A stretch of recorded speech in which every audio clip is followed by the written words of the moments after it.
इस समय इंटरमीडिएट में परीक्षा की दृष्टि को देखते हुए हम आप लोगों को कम समय में हर एक चैप्टर की वीडियो को देने का प्रयास कर रहे हैं। वीडियो को आप लोग ध्यान से देखिए, बहुत ही आसानी से समझ में आएगा और परीक्षा में आप लोग निश्चित तौर पे सफलता को हासिल करेंगे। देखिए, ये इंटरमीडिएट में बहुत ज़्यादा आता है, 60 को 2 नंबर में भी आ जाता है, 1 नंबर में भी आ जाता है कि कूलाम का नियम क्या है। तो कूलाम का नियम यहाँ पे देखिए लिखा गया है। कूलाम का नियम सबसे मेन चीज़ 1 नंबर में आता है, तो F इजकल टू के Q1 इंटू Q2 बटे आर स्क्वायर। Q1 और Q2 क्या है? आवेश है। तो मान लिया दो बिंदु आवेश Q1 और Q2 एक दूसरे से r दूरी पर कैपिटल K परावैद्युतांक वाले माध्यम में स्थित है, ठीक है। तो उनके बीच जो लगने वाला बल होता है, इन आवेशों के बीच लगने वाला बल F समानुपाती Q1 Q2, F समानुपाती 1 बटे आर स्क्वायर, दोनों मिला देते हैं तो F समानुपाती Q1 Q2 बटे आर स्क्वायर। और जब समानुपाती हटता तो क्या लग जाता है? नियतांक लग जाता है। तो F इजकल टू के Q1 Q2 बटे आर स्क्वायर, ठीक है। तो अब इसका नियम क्या है?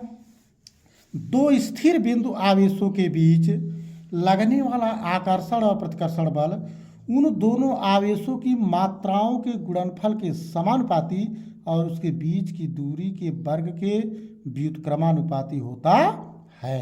यह बल दोनों आवेशों को मिलाने वाली रेखा के अनुदिश होता है। तो आप लोग फिगर देख रहे हैं, Q1 Q2 आवेश है, इसके बीच की दूरी क्या है? r है।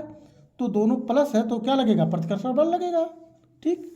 तो ये आपका हो गया कूलाम का नियम। पूरा ऐसे सन 1785 ईस्वी में फ्रांसीसी वैज्ञानिक कूलाम ने दो आवेशित वस्तुओं के बीच लगने वाले आकर्षण और प्रतिकर्षण बल के संदर्भ में एक नियम दिया, जिसे हम कूलाम का नियम कहते हैं। इसके अनुसार यही आपको लिख रहा है मेन रूप से, दो स्थिर बिंदु आवेशों के बीच, दो स्थिर बिंदु आवेश है, कॉपी में दिया गया है, लगने वाला आकर्षण एवं प्रतिकर्षण बल उन दोनों आवेशों की मात्राओं के गुणनफल के समानुपाती और उसके बीच की दूरी के वर्ग के व्युत्क्रमानुपाती होता है।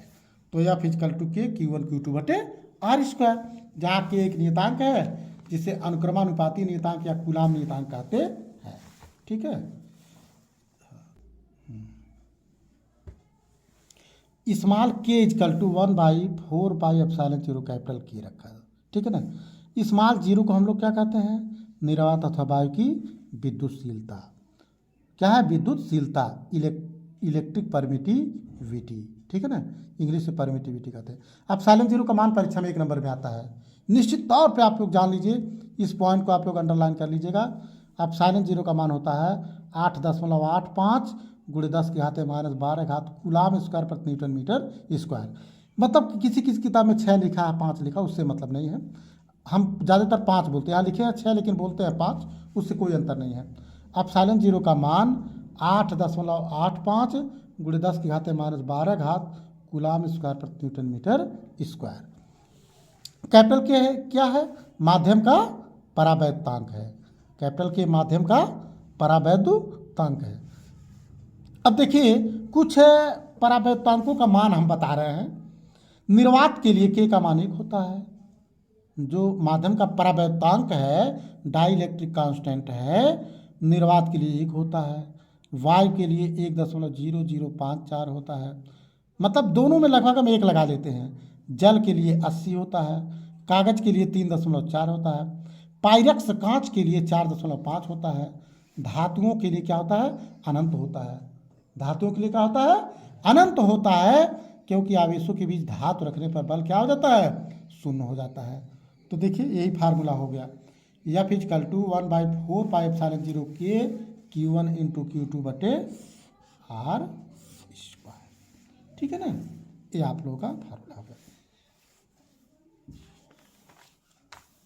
अब हम आप लोगों को बताएंगे वैद्युत विभवांतर, बहुत इंपॉर्टेंट टॉपिक है, परीक्षा में पूछी जाती है। वैद्युत विभवांतर क्या होता है? देखिए इसको कैसे पूछता है, परीक्षा में आप लोग अंशाल में देख सकते हैं, पूछ लेता है वैद्युत विभवांतर की परिभाषा लिखो, या पूछ लेता है कि विभवांतर का मात्रक क्या होता है, वैद्युत विभवांतर का बीमीय सूत्र क्या होता है। यही बात आपसे पूछी जाती है। तो आप लोग इसके लिए क्या है, आप लोग सामने दिख रहा है कि विभवांतर का जो फार्मूला होता है V A minus V B बराबर डब्ल्यू बटे क्यू जीरो। डब्ल्यू क्या है, कार्य है, और क्यू जीरो क्या है, परीक्षण आवेश है। आवेश है लेकिन क्यू जीरो क्यू नॉट को क्या बोलते हैं, परीक्षण आवेश बोलते हैं। तो आप ऐसे बोल दीजिए कि वैद्युत क्षेत्र में किसी परीक्षण आवेश को एक बिंदु से दूसरे बिंदु तक ले जाने में किया गया कार्य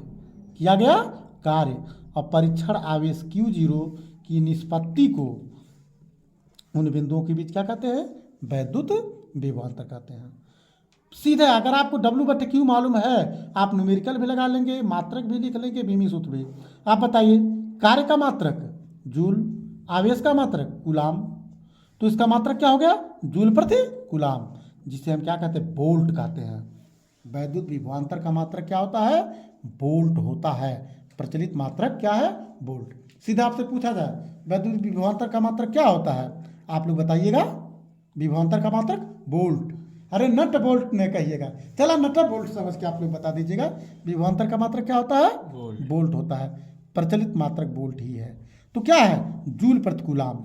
अब यही से आप लोग बता दें परिभाषा कि वैद्युत क्षेत्र में किसी परीक्षण आवेश क्यू जीरो को एक बिंदु से दूसरे बिंदु तक ले जाने में किया गया कार्य, डब्ल्यू क्या कार्य है, और परीक्षण आवेश क्यू जीरो की निष्पत्ति यानी अनुपात को हम क्या कहते हैं, वैद्युत विभवांतर कहते हैं। अब बताइए आगे नहीं आ गया आप लोगों को, कितना आसान चीज़ है। इससे नोट्स से आप लोग अपना नोट्स भी कंप्लीट कर लीजिए, आप लोग थोड़ा सा इससे पढ़ाई भी कीजिए, कटे मत। और इससे आप लोग कर लेंगे। कभी कभी एक वोल्ट की परिभाषा पूछ लिया जाता है, तो क्या होता है एक वोल्ट की परिभाषा, तो एक वोल्ट बराबर एक जूल प्रति कूलाम, एक जूल प्रति कूलाम। तो क्या वैद्युत क्षेत्र के भीतर एक कूलाम आवेश को एक बिंदु से दूसरे बिंदु तक ले जाने में एक जूल कार्य करना पड़े तो विभवांतर क्या होता है, एक वोल्ट होता है। अब आपको बीमी सूत्र बताना है, विभवांतर बराबर कार्य बटे आवेश, कार्य बटे आवेश। और आप लोग कार्य का 11वीं क्लास में पढ़ चुके हो, यम एल स्क्वायर टी पर माइनस 2, और आवेश का क्या होता है, एटी। आवेश का क्या होता है, एटी। क्यू बराबर आई टी होता है ना, क्यू बराबर आई टी, तो ए और टी होता है। तो आप लोग का क्या होगा, यम एल स्क्वायर टी पे -3 ए पे -1 ऊपर लगे। अच्छा आप बताइए, कभी कभी आता वैद्युत विभवांतर कौन राशि है, वैद्युत विभवांतर एक अदिश राशि है। ठीक, तो कहाँ से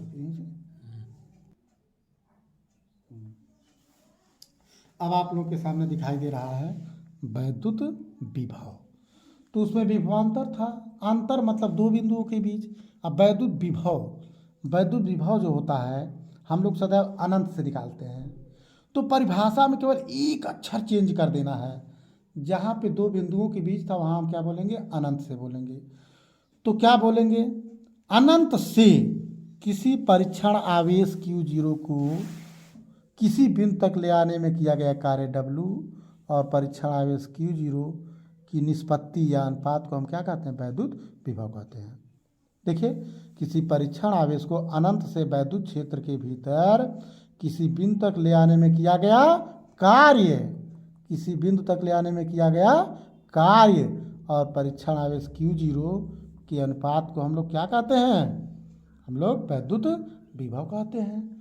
और क्या होगा, सूत्र वी ए माइनस वी अनंत, चूंकि अनंत से ले आ रहे हैं तो आप हो गया डब्ल्यू बटे क्यू जीरो, कार्य का मात्रक जूल, आवेश का मात्रक कूलाम होता है। ठीक है, तो वी अनंत का मान अगर जीरो हो जाए तो वी इक्वल टू डब्ल्यू बटे क्यू, मात्रक जूल प्रति कूलाम या वोल्ट होता है। बीमी सूत्र हो गया, रास क्या हो गया, अदिश हो गई। अच्छा, इस पर देखिए न्यूमेरिकल आ जाता है। तो न्यूमेरिकल में क्या होता है कि डब्ल्यू का मान दे देगा, क्यू का मान दे देगा, वी पूछ लेगा। कह रहा है किसी स्थान पर वैद्युत क्षेत्र के विरुद्ध 0.01 कूलाम आवेश को, तो आवेश कितना है 0.01 कूलाम आवेश को एक बिंदु से दूसरे बिंदु तक ले जाने में 12 जूल कार्य करना पड़ता है। डब्ल्यू देखिए क्यू है और डब्ल्यू का मान 12 जूल है, फार्मूला लगा दीजिए डब्ल्यू बटे क्यू जीरो, तो 12 बटे 0.01, तो दशमलव का आगे 2 अंक है तो क्या होगा, दशमलव खत्म करने के लिए ऊपर 100 गुणा कर दीजिए, 1200 वोल्ट हो जाएगा। ठीक है ना, तो आपका मैंने वैद्युत विभव बता दिया, उस पर हमने आपको एक फार्मूला भी बता दिया।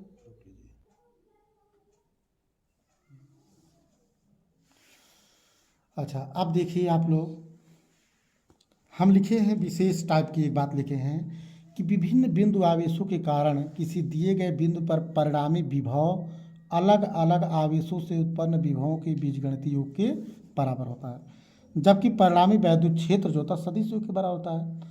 यानी विभवांतर क्या होता है, अगर कई बिंदु पर विभवांतर हो तो V equal to V1 plus V2 plus V3 plus V4 plus dot dot dot dot. अब वैद्युत क्षेत्र क्या होता है, E1 plus E2 plus E3 plus E4 plus dot dot dot dot. तो मतलब क्या, विभव अदिश राशि है, वैद्युत क्षेत्र क्या है, सदिश राशि है, तो ये सदिश योग के बराबर होता है और ये क्या होता है, अदिश योग के बराबर होता है। अब आप लोग देखिए विद्यार्थीगण, मोस्ट इंपॉर्टेंट टॉपिक क्या है, वैद्युत द्विध्रुव। आप लोग भी हर साल में देखे होंगे, परीक्षा पूछता है 1 नंबर में, वैद्युत द्विध्रुव से आप क्या समझते हैं, इसके उदाहरण दीजिए। वैद्युत द्विध्रुव से आप क्या समझते हैं, इसके उदाहरण दीजिए। तो द्विध्रुव का मतलब क्या होता है, जहां दो पोल हो, एक पॉजिटिव और एक निगेटिव। अब जैसे देखिए हम लिख दिए हैं HCl लिखे हैं, H2O लिखे हैं, NaCl लिखे हैं, अमोनिया लिखे हैं। तो H2O में क्या होगा, H ion OH ion, NaCl में Na ion Cl ion, ammonia में H अमोनिया हो गया। तो ये सब वैद्युत द्विध्रुव के एग्जाम्पल। दो ध्रुव, दो पोल हैं, ऐसा निकाय, ऐसा सिस्टम जो दो समान तथा विपरीत बिंदु आवेशों को परस्पर अल्प दूरी पर रखने से बनता है, काम वैद्युत द्विध्रुव कहलाता है। ठीक है ना। ऐसा निकाय जो दो समान तथा विपरीत बिंदु आवेशों को परस्पर अल्प दूरी पर रखने से बनता है, वैद्युत द्विध्रुव कहलाता है। जैसे HCl, H2O, NaCl, NH3, etc। अब देखिए क्या है, एक चित्र बनाया गया है, दो बिंदु आवेश -Q और +Q एक दूसरे से अल्प दूरी 2L पर रखे गए हैं। ये क्या, वैद्युत द्विध्रुव का अक्षता है। तो ये आपका वैद्युत द्विध्रुव होता है। क्या है, एक बार फिर सुन लीजिए। ऐसा निकाय जो दो समान तथा विपरीत बिंदु आवेशों को, ऐसा निकाय जो दो समान तथा विपरीत बिंदु आवेशों को परस्पर अल्प दूरी पर रखने से बनता है, वैद्युत द्विध्रुव कहलाता है। इसका example HCl, H2O, NaCl, ammonia, H2O, बहुत सारे एग्जाम्पल हैं। अब हम आप लोगों को बताते हैं वैद्युत द्विध्रुव का आघूर्ण क्या होता है। आघूर्ण आप लोग जानते हैं ना, आघूर्ण बल आघूर्ण क्या होता है, बल गुणे से क्रिया रेखा की लंबवत दूरी। उसी प्रकार वैद्युत द्विध्रुव का आघूर्ण क्या होता है, P इक्वल टू वैद्युत द्विध्रुव को दिया गया आवेश Q और इसके बीच की अल्प दूरी 2L के गुणनफल को क्या कहते हैं, वैद्युत द्विध्रुव का आघूर्ण कहते हैं। P equal to Q into 2L या P इक्वल टू 2QL। ठीक है। तो आवेश का मात्रक कूलाम और लंबाई का मात्रक मीटर। तो वैद्युत द्विध्रुव के आघूर्ण का मात्रक क्या हो गया, कूलाम मीटर। अभी मी सूत्र निकालिए, कूलाम का AT और मीटर का L, तो क्या हो गया, ATL हो गया।